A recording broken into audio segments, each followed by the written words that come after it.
जब मुफ्ती साहब के साथ मैं था तो क्या मुफ्ती साहब मुझे पगार देते थे? मुफ्ती साहब से मुझे लाखों का फायदा था। उनके करोड़ का बोर्ड लगा था, उसमें कोई काम नहीं हुआ अभी तक और ना कोई काम होगा।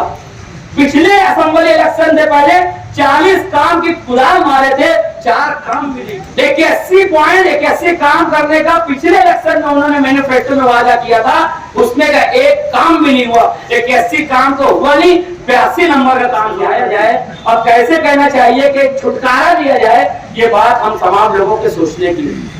आउटर के नहीं है आप सेंट्रल के हो। आपने 100 करोड़ का फंड का बोर्ड लगाया था अब्दुल्ला के साथ पूरे गांव में, बोले क्या लगा 50 के बाद किसकी हिम्मत नहीं हुई। अब उसके बाद बोल रहे कि यार हेलीकॉप्टर मैं मंगवाया। अब मेरा एक सवाल है, मेरे बड़े भाई सब बैठे हुए मेरे मसले के लोग हैं, मेरा आप लोगों से एक सवाल है। मैं मिले, मुझे मालूम है मैं हेलीकॉप्टर में, पूरे शहर के लोग जुग दर जुग वक्त लेकर हजरत के पास आ रहे थे, आराम से बैठ के वक्त की बात सुन रहे थे और जाविन ट्रैक बन गया तो 15 मिनट की मुलाकात में। तो दोस्तों ये बात समझने की है कि मुफ्ती साहब के पीछे हमने इतना दिन और इतना वक्त 17 साल बर्बाद किया।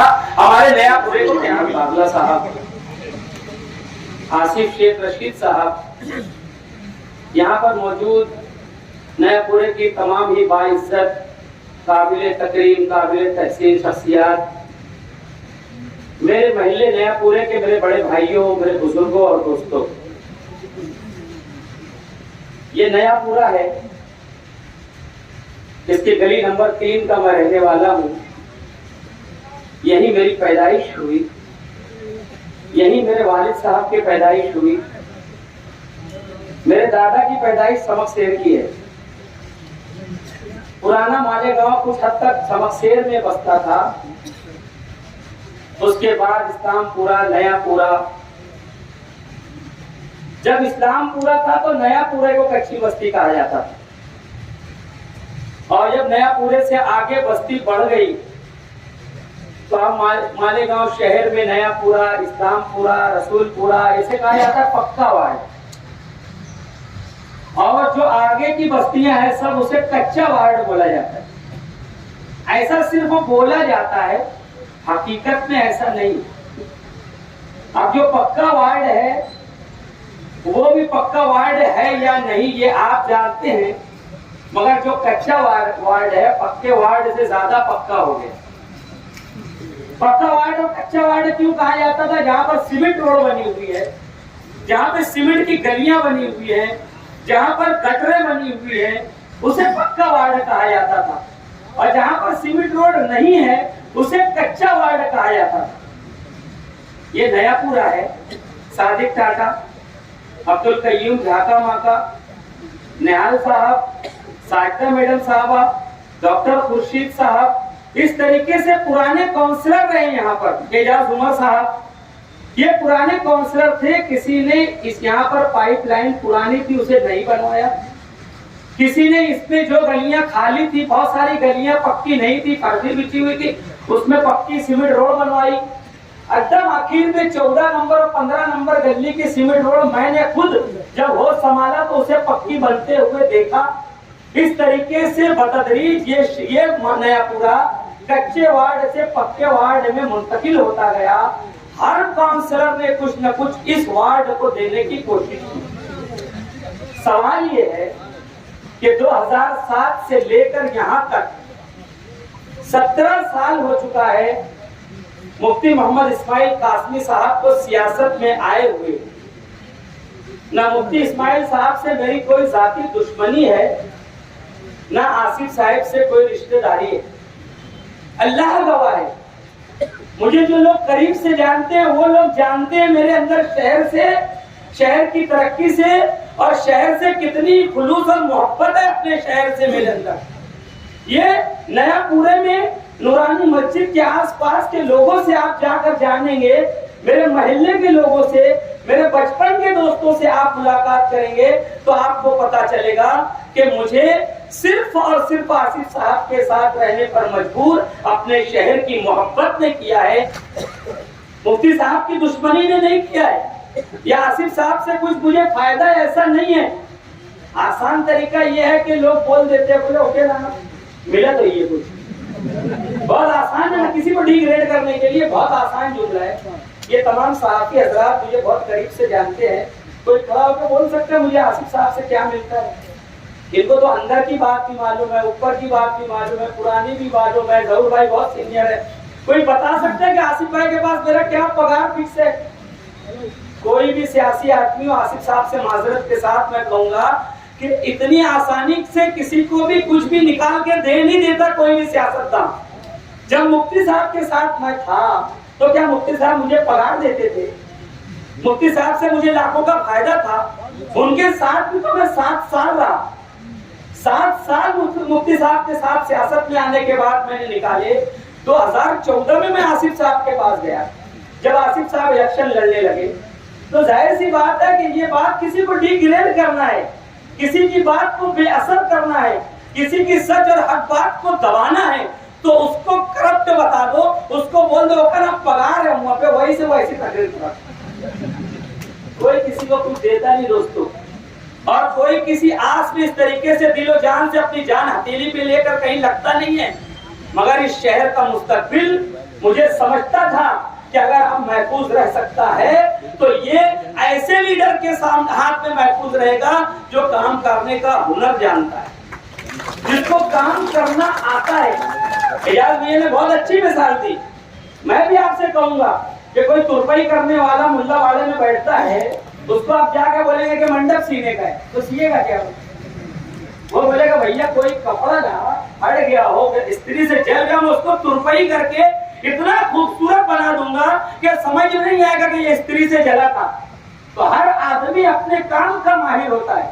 जो आदमी मंडप सीता है उससे कोट पैंट कोई सिलवाएगा क्या?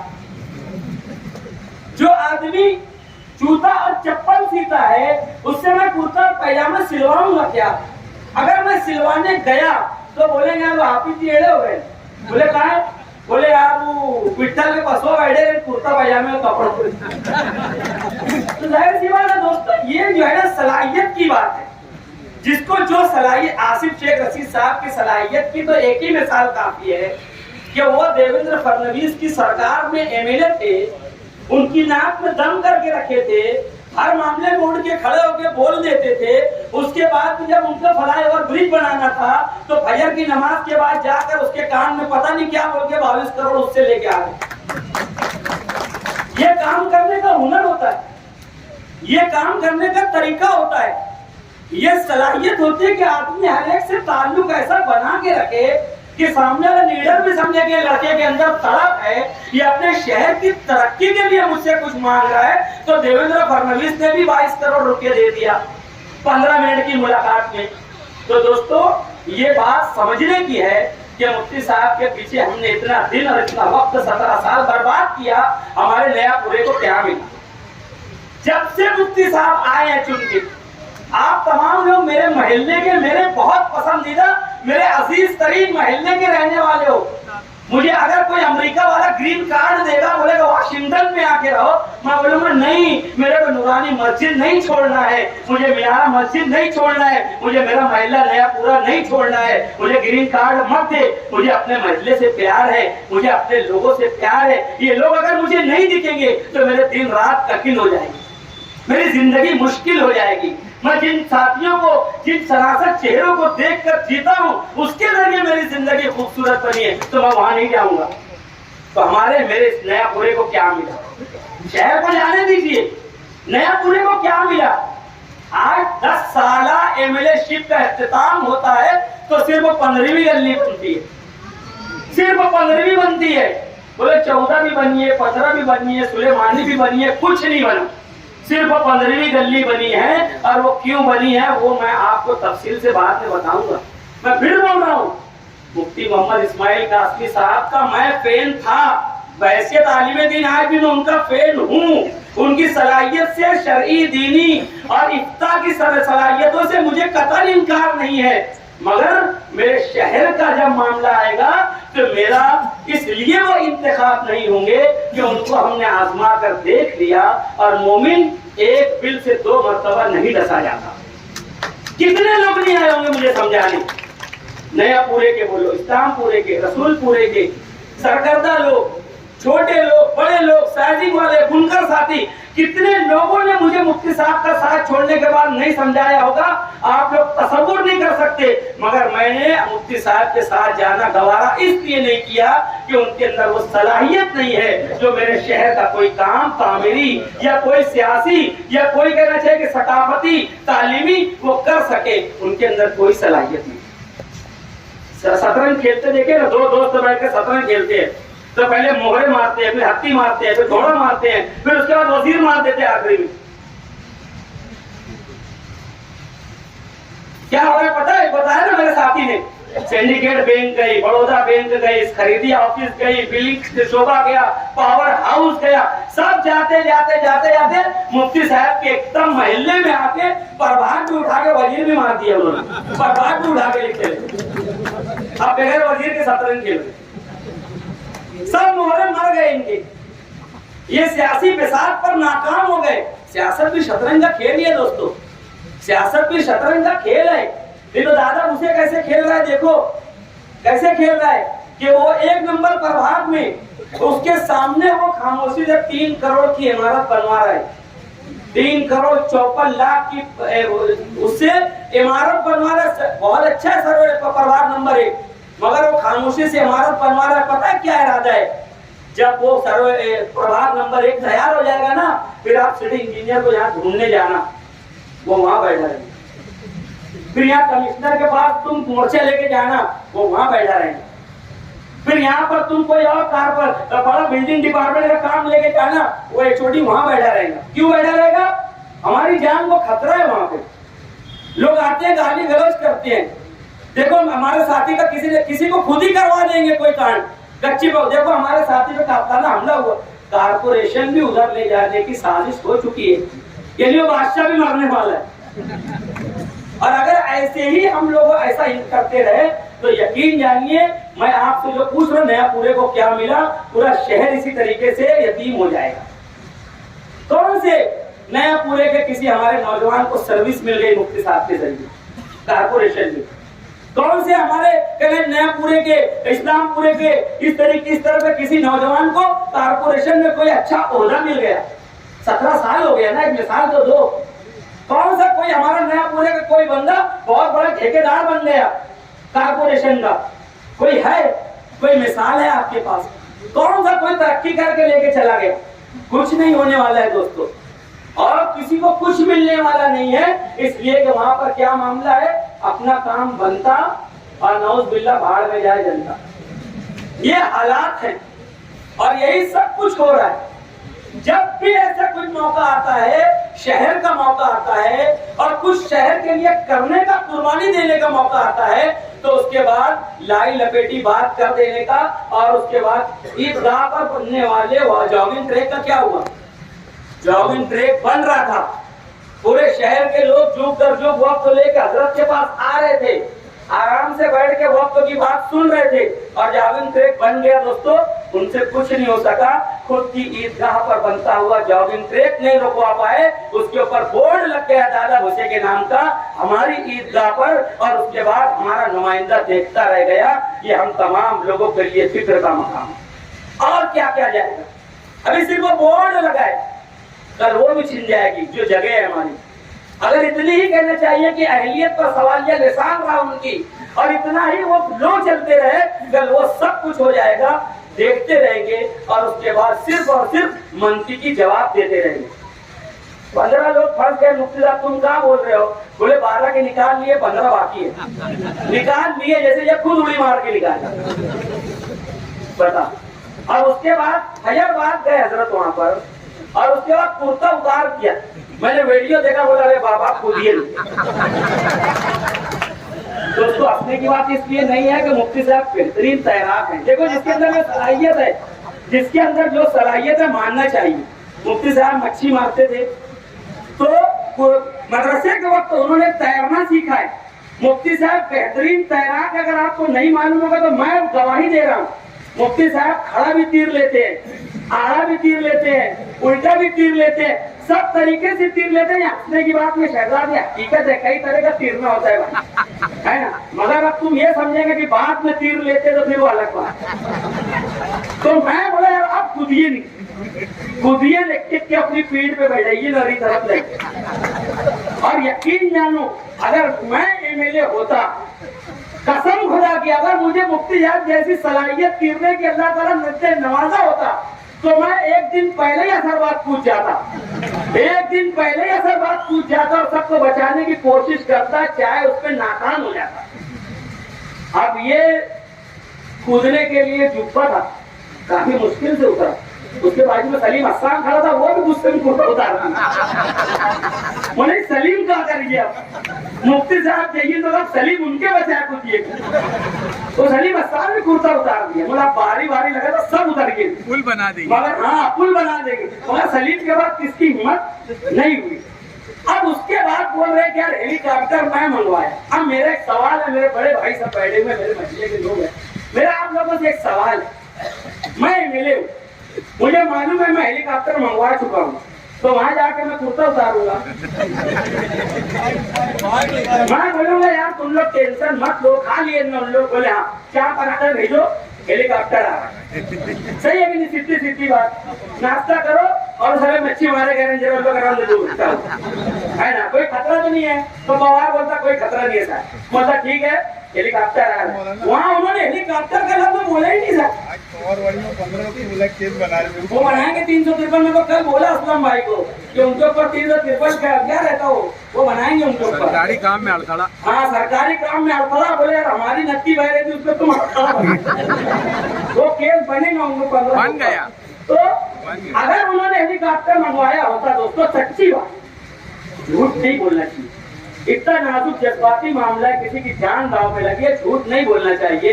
बाद में बोले हेलीकॉप्टर मैंने मंगवाया। अगर आपने हेलीकॉप्टर मंगवाया था तो कुर्ता क्यों उतारे? सवाल नंबर 1 है ना।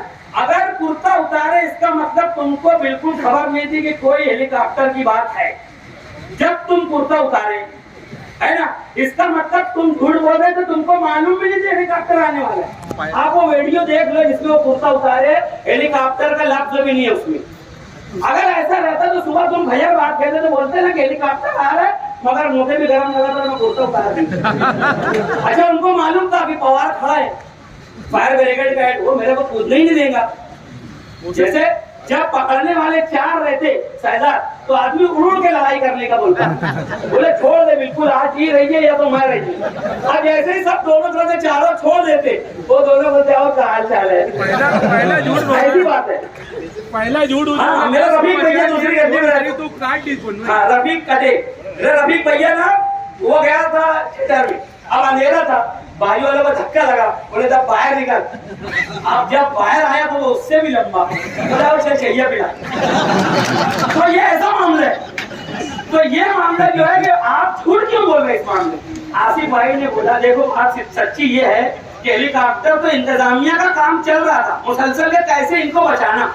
यहाँ से लेकर मंत्रालय तक तो रिपोर्टिंग हो गई थी, हेलीकॉप्टर आता या जंगी तैयारा आता, जो भी आता वो तो होता। उसने अड़थड़ा आ रहा था। आसिफ साहब ने फोन किया कि भैया तुम लोग का कोई प्रॉब्लम है क्या टेक्निकल, कोई तकनीकी प्रॉब्लम है क्या हेलीकॉप्टर में, पैसे वगैरह का तय नहीं हो रहा है कलेक्टर। मैं पैसा दे दूंगा तुम लोग हेलीकॉप्टर भेज लो, वो लोग बच्चों को दिखाए। ये होती है बात। और सच्ची, और फिर उस वक्त बराम के ऊपर कलेक्टर को समझ में आया कि अब अपन डेयरिंग करो, खुदा न खास्ता अपने ऊपर कोई महसूल का मामला आया तो आसिफ भाई बोले, और एक ऐसा आदमी बोला है जो पैसा दे सकता। ये देखो मैं बोलता तो मसला दूसरा था, बोले मुल्ला तो बोले मदनी यूनानी चलाओ नहीं कहा देगी। एमएलए साहब बोलते मैं पैसा दे दूंगा तो भी वो मानता नहीं, उसकी वजह दूसरी है, वो जलसे में सुनना। मगर आसिफ साहब दे सकते, उसको यकीन था। जब प्रांत ने डिसीजन लिया, जब कलेक्टर ने डिसीजन लिया कि अगर हमारे ऊपर कोई भी कहना चाहिए कि महसूल का मैटर अगर हमारे ऊपर हुआ तो आसिफ साहब हमारी भरपाई कर देंगे। उन्होंने डेयरिंग किया और उसका नतीजा ये निकला कि हेलीकॉप्टर आया। तो ये जो चीजें हैं दोस्तों, हमारा नुमाइंदा यहाँ पर भी नाअहल साबित हुआ, उनकी अहलियत पर यहाँ पर भी सवालिया निशान लगा, जबकि होना ये चाहिए। आसिफ साहब ने बोला ना कि अगर मैं एमएलए होता तो मैं कपड़ा नहीं उतारता, मैं पूरे अधिकारियों का कपड़ा उतरवा देता एक दिन पहले और उनको रात में गुजारने देता। वहां पर माले गांव में नहीं थे आसिफ साहब, मैं आपको बता दूं, आसिफ साहब बॉम्बे में थे। आसिफ साहब 2 दिन बॉम्बे में थे। अगर मालेगांव में भी आसिफ साहब होते ना तो उन लोगों को इस तरीके से 18-20 घंटा गुजारना नहीं पड़ता वहां पर। कुछ ना कुछ तो आसिफ साहब जब वहां जाते तो करते। लीडर का बॉडी लैंग्वेज होना चाहिए, काम करने का बॉडी लैंग्वेज होना चाहिए। सुबह 9 बजे जाके हजरत बोल रहे हैं कि उनको खाना होना तो भेजो, वो लोग भूखे हैं, तो रतिया से काहे नहीं बोलो। आज उन लोग के 14 घंटा हो गए अंदर, तुम जब खाने का नहीं बोला भाई ने आपको कपड़ा उतार के खाना भेज रहे हो, तो खाना ही लेके टायर पे बैठ के चले जाते ट्यूब के, तो बेचारा बुढ़े को तकलीफ नहीं होती। तो दोस्तों पूरी तरीके से हमारे हजरत मुफ्ती मोहम्मद इस्माइल कासमी साहब सियासी मैदान में नाकाम साबित हुए हैं। उन्हें मजीद 5 साल देना यानी हमारे शहर को और 10 साल पीछे करना है। बहुत सारे काम वो होना चाहिए, कंसेप्ट होना चाहिए दिमाग में। आसिफ साहब 5 साल रहे, उर्दू घर दिया, 5 साल रहे, फ्लाईओवर ब्रिज दिया, 5 साल रहे, पूरे बच्चों को कंप्यूटर दिया, कई 100 कंप्यूटर दिया स्कूलों में, 5 साल रहे, 12 से 15 हजार बच्चों को हर साल दर्सी किताबें दी, 5 साल रहे। आसिफ साहब ने वो कुछ किया जो जिसकी मिसाल महाराष्ट्र के किसी एमएलए के पास नहीं होगी। ऐसे अनोखे अनोखे काम उन्होंने किए। अभी आसिफ साहब एमएलए नहीं रहते हुए भी बड़े बड़े काम कर रहे हैं। 100 से ज्यादा मसाजिद में सोलार पैनल लगाने का प्रकरण चला रहे हैं। उस पर भी मुफ्ती साहब बोले कि ऐसी कोई स्कीम ही नहीं है, ऐसी कोई स्कीम ही नहीं है। अरे भाई जब कोई बात मालूम पड़े तो मैं तो सोचूंगा जाके मैं भी मालूमात दूं, मैं भी 2 मस्जिद में लगा दूं, मगर वो उल्टा डिग्रेड कर रहे। अब मस्जिद में जब लग जाएगा सोलार पैनल तो फिर हजरत क्या बोलोगे आप? तो इस तरीके से नहीं करूंगा भी नहीं और करने भी नहीं दूंगा। और अगर कुछ हो रहा है तो उसके लिए मैं झूठ बोलूंगा। ये सब चीजें अच्छी नहीं है। आने वाला असेंबली इलेक्शन हम तमाम लोगों के लिए बहुत अहमियत का हामिल है। जिसके अंदर जो सलाहियत है, जिसके अंदर जो कला है, जिस शख्सियत के अंदर जो सलाहियत है, जिसके अंदर जो हिम्मत और कुव्वत है, उसको उस सलाहियत के साथ इस्तेमाल करना ये अच्छी आवाम होने की अलामत है। और हमें अच्छी आवाम बनना है, हमें अच्छी आवाम बनना है। इसलिए मैं आप लोगों से गुजारिश करता हूं कि अपने शहर के लिए, हमारी आने वाली नस्लों के लिए, हमारी आने वाले नस्लों के मुस्तकबिल के लिए मौजूदा जो असेंबली इलेक्शन होने जा रहा है, हालिया अक्टूबर में होने जा रहा है, इसमें आसिफ साहब को कसीर तादादों से वोटों से आप नवाजिए, उनके चुन कर लाइए। आसिफ साहब के जहन में बहुत बड़ा शहर के लिए प्रोग्राम है, बहुत बड़ा प्रोग्राम है, बहुत ज्यादा आसिफ साहब के पास प्लान है और उसके तहत आसिफ साहब मुसलसल इंशाअल्लाह काम करेंगे। और 5 साल के अंदर आप लोग देखोगे कि हमारे शहर को कोई और नुमाया चीजें मिली हैं, हमारे शहर में और ज्यादा काम हुआ है। और हमारे मुफ्ती साहब ने बुनकर सर्कल का कहा कि नहीं बनवाया, 30 करोड़ की लागत से 30 लाख का बोलना तो 30 करोड़ बोल दिए वो दिन। इतना खुश थे, इतना खुश थे कि 30 करोड़ का 30 लाख का जब कुदाल मारे शकील भैया, वो वीडियो मौजूद है, वो बोले 30 करोड़ की लागत से बुनकर सर्कल बन रहा है। मतलब सब बुनकर खुश हो जाओ, मैं 30 करोड़ की लागत से बना रहे बुनकर सर्कल, वो कुछ बना होना नहीं और ना बनेगा, है ना। अभी बोल रहे 5 करोड़ रुपया का, बोले 6.25 करोड़ का मैं बना रहा, क्या गार्डन बना रहा। तो एक मेरा भाई है कि उसने वीडियो बनाया कि मुफ्ती साहब इतनी दूर गार्डन बना का क्या फायदा, वहां पर तो कब्रिस्तान की जरूरत रही, वहां पे कब्रिस्तान की जरूरत है, जहाँ पर वहां तुम गार्डन बना रहे हो। जिसको भूख लगी है उसको फूलों का गुलदस्ता देकर क्या फायदा दोस्तों। जिसके लिए 2 गज जमीन नहीं है दफन होने के लिए, तुम उसे फूलों का गुलदस्ता दोगे तो उसकी और ज्यादा दिल आजारी होगी। शहर खंडर बन चुका है, आप गार्डन बना रहे हो, ये तो हमारे शहर का और ज्यादा मजाक है। आप सेंट्रल के एमएलए हो और आउटर में जाकर गार्डन बना रहे हो, ये और बड़े मजाक की बात है। मैं बोलता हूँ कि क्या किया जाए और कैसे इनको समझाया जाए और कैसे कहना चाहिए कि छुटकारा दिया जाए, ये बात हम तमाम लोगों के सोचने की। आउटर के नहीं है आप सेंट्रल के हो। आपने 100 करोड़ का फंड का बोर्ड लगाया था अब्दुल्ला के साथ पूरे गांव में, बोले क्या लगा 50,000 नहीं साइड कितना है, बोले बोर्ड का, बोले 1500 लगा दे, बोले समझ ले बात। 100 करोड़ का बोर्ड लगा था, उसमें कोई काम नहीं हुआ अभी तक और ना कोई काम होगा। पिछले असेंबली इलेक्शन से पहले 40 काम की कुदाल मारे थे, 4 काम भी नहीं हुआ। 81 काम करने का पिछले इलेक्शन में उन्होंने मैनिफेस्टो में वादा किया था, उसमें का एक काम भी नहीं हुआ। 81 काम तो हुआ नहीं, 82 नंबर का काम शुरू कर दिए गार्डन वाला, और वो भी कुछ बनेगा नहीं। उनके पिछले एमएलएशिप में भी उन्होंने वहां पर गार्डन बनाया था, वहाँ आज भी बोर्ड लगा हुआ है। हाँ, वहाँ पर भी वो आज भी वो बोर्ड बना हुआ है, वहाँ गार्डन नहीं बना दोस्तों। 15 लाख रुपए का उसका बजट था, आप जाके देख लो, बोर्ड अभी भी लगा हुआ है। आप बोले 6.25 करोड़ का मैं बजट बनाऊंगा, छोटे की मार्केट है, वहाँ पे कुदाल लगाए थे, वो कुदाल का निशान इतना बड़ा आज भी वहाँ पे। तो दोस्तों ये शहर है और एक शहर के हालात है, और ये हमारे एमएलए साहब की अहलियत आप तमाम लोगों को सोचने का मकाम, आप तमाम लोगों को गौर करने का मकाम है। ये सब जो चीजें है ना कि आपको आके लोग भड़काएंगे, बिरादरीवाद का वास्ता देंगे, ये सब चीजों से कुछ होने वाला नहीं है। हम एक अल्लाह और एक रसूल के मानने वाले, हम एक कुरान के मानने वाले हैं। हमारे रसूल ने ऐसी कोई तालीम नहीं दी है, इसलिए हम ऐसी किसी बात को कबूल नहीं करते। मैंने कभी ऐसी किसी बात को कबूल नहीं किया, आप भी कबूल मत कीजिए। अल्लाह और उसके रसूल को मानने वाले हम तमाम लोग हैं। अगर हमें कोई खानों में बांटेगा तो कुरान कह रहा है कि तुम्हारे अंदर बिरादरियां, तुम्हारे अंदर कहना चाहिए हसब और नसब, हमने सिर्फ तारुफ के लिए बनाए हैं। इन्न अक्रमकुम इंदल्लाहि अत्काकुम, तुम्हारे अंदर जो हमने बनाया है, या अय्युहन नास इन्ना खलकनाकुम मिन ज़करिन व उन्सा व जअलनाकुम शुऊबन व क़बाइल लितआरफू इन्न अक्रमकुम इंदल्लाहि अत्काकुम। अल्लाह ताला कह रहा है कि हमने तुम्हें जो अलग अलग कबीले, अलग अलग खानदान, अलग अलग बिरादरियों में जो हमने तुम्हें बांटा है, लितआरफू, सिर्फ तुम्हारी शनाख्त और पहचान के लिए, इसकी कोई हैसियत नहीं, ये सिर्फ तारुफ के लिए। अल्लाह के नजदीक इज्जत के लायक, तकरीम के लायक तो वो है जो अल्लाह ताला से ज्यादा डरने वाला है। इस बारे में हम अल्लाह से ज्यादा डरने वाले बने, ऐसे किसी भी बात को कबूल ना करें। अगर हमें कोई फिरका वारियत में बांटना चाहता है, बिरादरीवाद में बांटना चाहता है, ये गैर शरई बात होगी, ये गैर शरई अमल होगा। इसलिए मैं चाहूंगा एक अल्लाह, एक रसूल, एक कुरान के मानने वाले हम लोग हैं। हम इन तमाम चीजों से ऊपर उठ के अपनी आने वाली नस्लों के लिए, अपने शहर के मुस्तकबिल के लिए, हमारे कहना तामीरी और तरक्की मंसूबों को मुकम्मल करने के लिए आसिफ साहब को एक मरतबा मौका दे।